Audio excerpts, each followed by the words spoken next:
ก่อนอื่นก็ขอกราบทักทายสบายดีเนาะมิตรหักแฟนส่อง YouTube คนพันลาวพันคนจริงใจ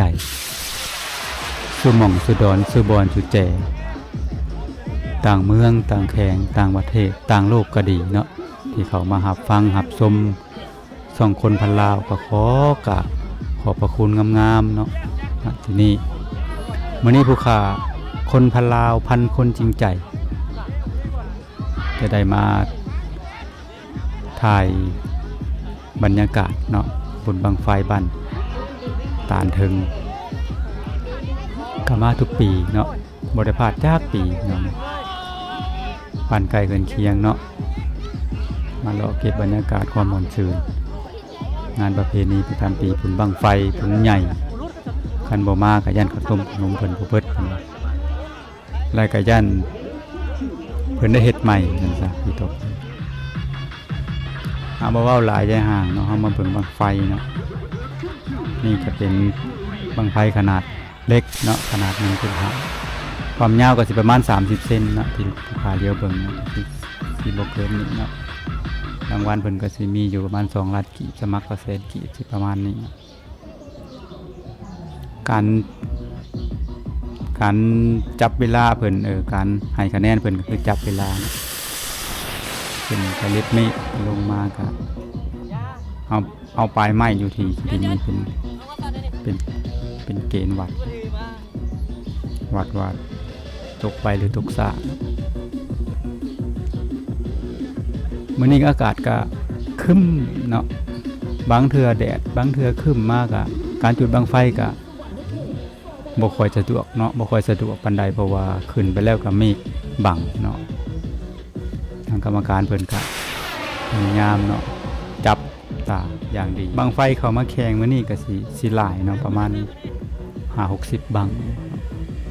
หลายหรือว่าหลายกว่าหันเนาะทางกรรมการเพิ่นก็สิประกาศ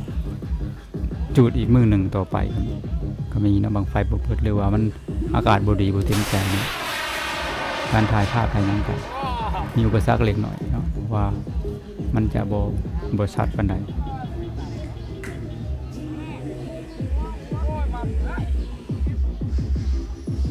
บุญบังไฟเป็นบุญประเพณีอีกอันหนึ่งเนาะที่สืบทอดกันมาตั้งแต่ก่อนดึกดำบรรพ์เนาะทุกมื้อนี้ก็พัฒนาขึ้นหลายเพราะว่าแต่ก่อนก็ใช้ไม้เฮ็ดเนาะใช้ไม้เฮ็ดเป็นบังไฟแล้วก็ต่อมาเป็นเหล็กไม้เป็นเหล็กตัวมือนี้เป็นยางเนาะเพราะว่าความเสียหายมันน้อยเนาะที่เอายางเฮ็ดเวลามันเกิดอุบัติเหตุมาก็จะบ่หุนแรงเท่าเหล็กหรือว่าไม้เนาะเพื่อขอฟ้าขอฝนเนาะทางเทวดาฟ้าเทพนี่ก็ตามความเชื่อเนาะโอกาสก็บ่มีความรู้ด้านนี้ปานใด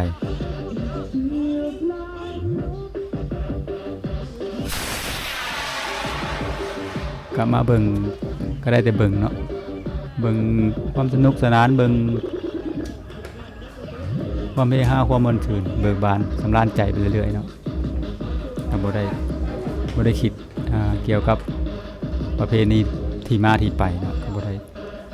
รับรู้ปานใด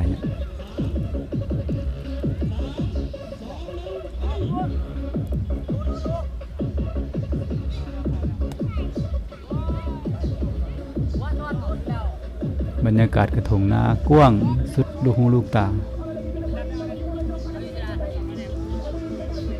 แต่ว่าอุปสรรคก็คือขี้เมฆเนาะขี้เมฆมันต่ำแน่เลยงามธรรมชาติเนาะทั้งคนก็จะมีบ้านเนาะบ้านใหม่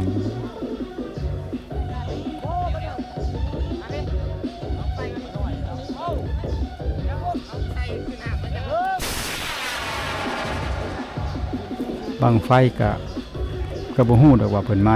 แต่บ้านใดเนาะมาแต่เขตใดหรือว่าบังไฟหยังเนี่ยเพราะว่าผู้ข่าก็บ่ได้อยู่ในคณะกรรมการเลยบ่ฮู้แค่มาจับบรรยากาศภาพซื่อๆนะก็สิมาแต่ แต่ไกลแน่เนาะแต่ใกล้แต่บ้านใกล้เฮือนเคียงแน่เพราะว่าหลายหน้าหลายตาเนาะบ่ค่อยคุ้นหน้าคุ้นตากันก็มี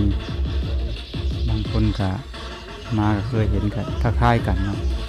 ยกมือใส่กล้องใส่หยังแต่บางคนเขาเจ้าบ่รู้จักเจ้าบ่เห็นก็เลยบ่ฮู้กันเนาะอย่าลืมเด้อกดติดตามกดถูกใจมีความคิดความเห็นใดก็เม่นมาเนาะติชมเข้ามาแน่เนาะทักทายสบายดีอยู่หม่องใดแจใดนำเบิ่งกัน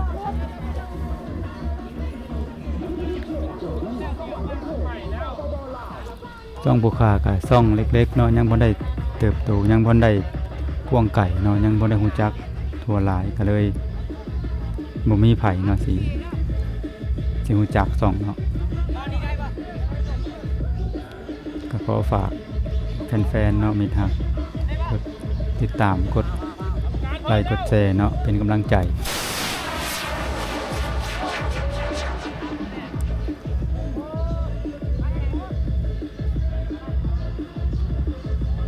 อันนี้เราจะตัด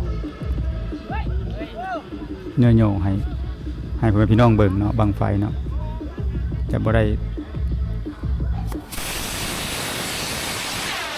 คันสิทำแบบถ่ายตัวเนืองมันก็สิ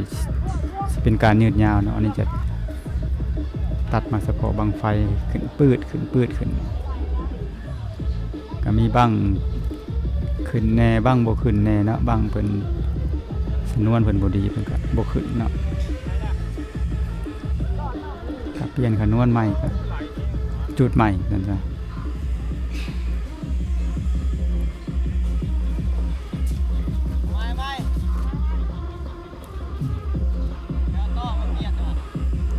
บางนี้ก็อีกบางหนึ่งเนาะที่บ่ขึ้นจุดเทือ2เทือ